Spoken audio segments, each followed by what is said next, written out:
Hey, Vsauce, Michael here.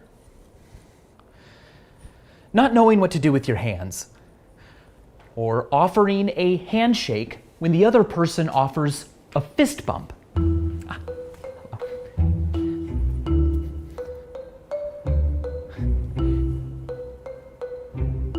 Forgetting someone's name.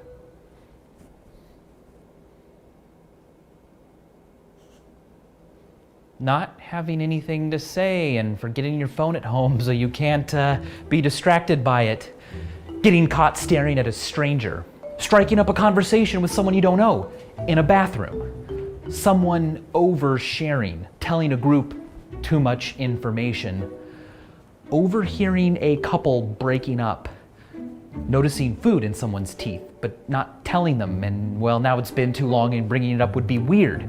Smelling a fart in an elevator that wasn't yours, but well, now you can't even react to it or mention that you've noticed it or pretend you even know what a fart is. All of those things are awkward. We don't like awkwardness. It makes us uncomfortable, cringe.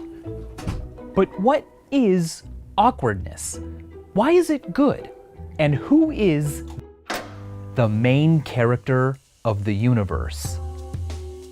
To really understand awkwardness, we need to put it in context with the entire family of forces that guide social behavior.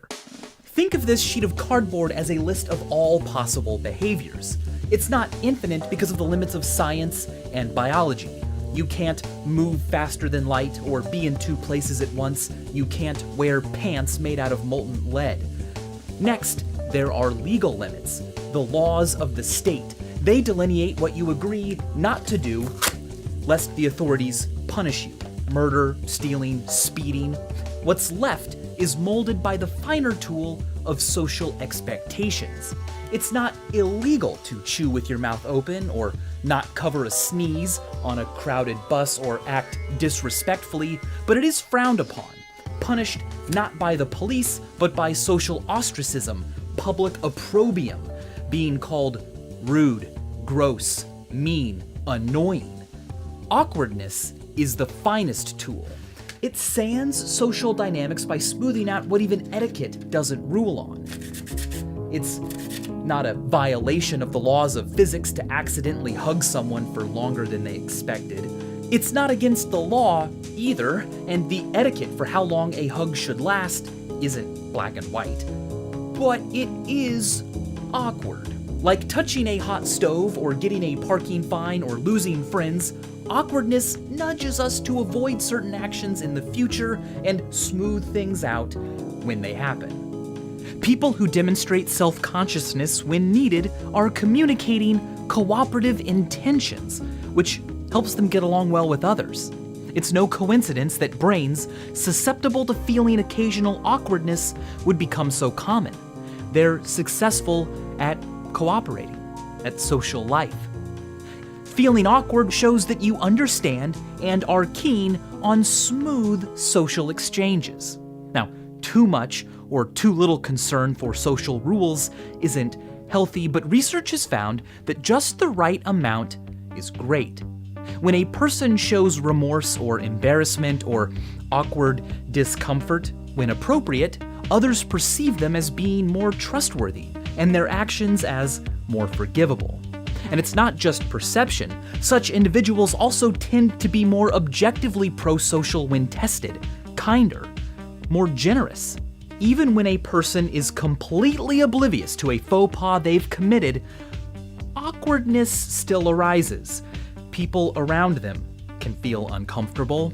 It's called vicarious embarrassment, and it's a function of empathy, the ability to feel what others feel, or will feel when or if they realize what they've just done.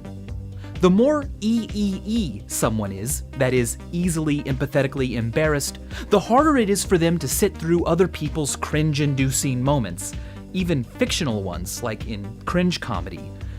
Research has found that being more easily empathetically embarrassed does not correlate to being more easily embarrassed yourself.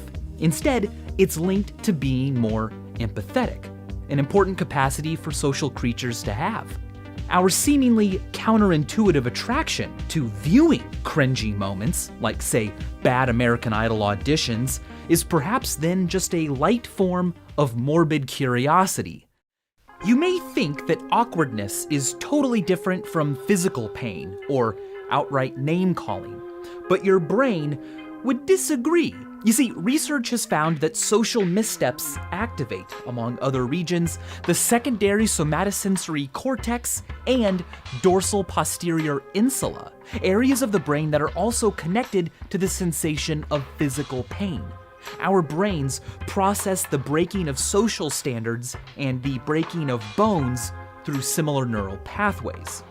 Likewise, the same sympathetic nervous system that mobilizes you to deal with physical threats, fight or flight, is activated by social challenges where awkwardness or embarrassment might be at stake, like events where you are very aware of being watched, speaking in front of a group, or embarrassing yourself in front of onlookers, or having nothing to say on a first date. Awkward silence. Your blood pressure increases, causing you to overheat and sweat. Oxygen is needed for fighting and running, so breathing increases and digestion shuts down, causing nausea and butterflies in your stomach. Your body instinctively contracts into a protective fetal position, and fighting that reaction to act natural makes you shake. Blood vessels in your extremities contract to prioritize major organs, leaving you with cold fingers and toes and nose. These symptoms don't alleviate awkwardness. They compound it, but that's history's fault. Long before human social dynamics were complicated enough to involve, is it one kiss or two, or politics at Thanksgiving dinner, we developed primitive reactions to physical threats and haven't had enough time yet to evolve newer ones. Self-conscious anxiety can be tough to get out of our minds after we've done something awkward. Fixating on social blunders is easy and hard to overcome. Why was I so unsure, so unconfident, so awkward? Well, some of the blame may lie with the neurotransmitter oxytocin. Oxytocin is sometimes called the love hormone because it modulates prosocial feelings like trust and attachment, which it does. In fact, nasal sprays of oxytocin are being used to increase trust during couples therapy and in the reduction of anxiety and depression. Though there are fears that it could also be used to deviously increase trust and make a person more susceptible to con artist schemes. But oxytocin also modulates negative social feelings like fear and anxiety. A dose of it makes people better at recognizing the facial expressions for disgust and fright. It's also involved in the feelings that make us approach or avoid certain social stimuli. And it may play a role in making positive and negative social interactions more salient in our memories. That is, stand out more, command more of our attention after the fact, make us think about them more. Negative ones especially, because of what psychologists call negativity bias. All things being equal, negative social interactions and negative emotions have a greater impact on our mental states than positive ones. In fact, we have more words for negative emotions than positive ones, and a richer vocabulary to describe them. Thus, such memories and thoughts can be tough to just get over. What does the other person think of me? I was so awkward. Are they telling other people? We replay social encounters in our heads over and over again. Surely the person we were awkward with remembers us the same way we're remembering ourselves and is equally fixated on that awkward thing we did. Or are they? A great wet blanket for smothering the fire of self-conscious anxieties is perspective. Consider the famous advice of Eleanor Roosevelt. You wouldn't worry so much about what others think of you if you realized how seldom they do. As much as you obsess over yourself, you're not the first thing on everyone else's minds. They're worried about themselves, what you think about them, and more importantly, what they think about themselves. You're not the center of their world. Another famous old piece of advice tells us that in your 20s and 30s, you worry about what other people think about you. In your 40s and 50s, you stop worrying what other people think about you. And then finally, in your 60s and 70s, you realize that they were never thinking about you in the first place. The tendency to act and think as though you are the true main character of the universe has been called protagonist disease. It seeps into our behavior all the time. For instance, the fundamental attribution error.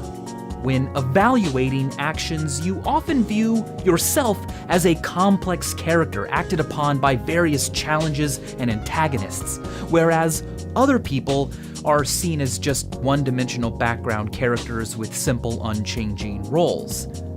The guy who took way too long ordering in front of you this morning, well, he's obviously just an innately annoying person. That's his entire purpose. But when you take too long ordering, well, it's because the staff was unhelpful or you were flustered, preoccupied by an earlier conversation. You are the main character after all. You know a lot more about what's going on in your life. It's easy to live like that. There isn't time or mental space to consider every other person as complicated and fully fleshed out. But they are. The realization of this has a name given to it by the Dictionary of Obscure Sorrows, one of my favorite resources and now YouTube channels. They wrap profound concepts up in tiny little word packages. To be sure, giving something a name doesn't show that you know it or how to feel about it, but nonetheless, words put handles on things so we can manipulate them, hold them down, offer them to others, feel bigger than the concepts they label. Now, their word for acknowledging that you are just an extra in other people's stories, not even cast in most of them, is sonder. This is their definition of it. Sonder, the realization that each random passerby is living a life as vivid and complex as your own, populated with their own ambitions, friends, routines, worries, and inherited craziness. An epic story that continues invisibly around you like an anthill sprawling deep underground with elaborate passageways to thousands of other lives that you'll never know existed, in which you might only appear once, as an extra sipping coffee in the background, as a blur of traffic passing on the highway, as a lighted window at dusk. Acknowledging this makes your awkwardness look small, but it also makes all of you look small. Tiny, a needle in a giant haystack, but nonetheless in possession of a big idea. Your blemishes are lost from far away, and so is your uniqueness, but the view from way up here, well, it's unbeatable. And as always, thanks for watching.